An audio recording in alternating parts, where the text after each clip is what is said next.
Hello everybody and welcome back on my channel. My name is Alex and today we're gonna make the assembly for this roller support, and we already made all the components, so let's go ahead and assemble them.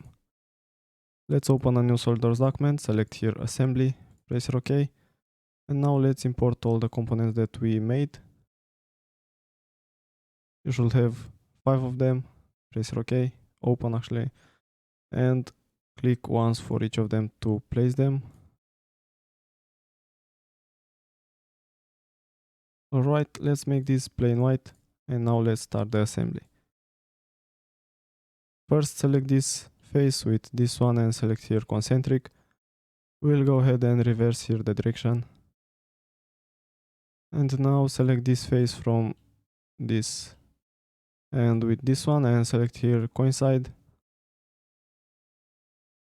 And now we'll select this face with this one and select here concentric. And now we'll select, actually first let's put this roller too. So select this face with this one and select here concentric. And select this face with this one with control pressed, this one and this one. And select here with mate. Press OK.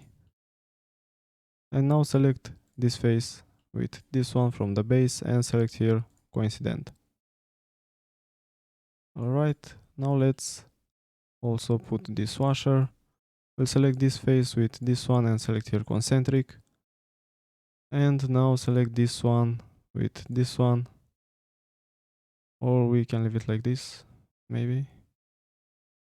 Yeah, I mean, yeah, you can select this one with, actually no.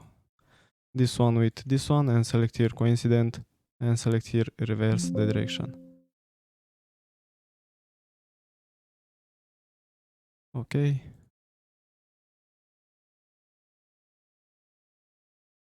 And now everything is assembled and this roller is also moving. This was the tutorial for today. Thank you for watching and I hope to see you in the next one.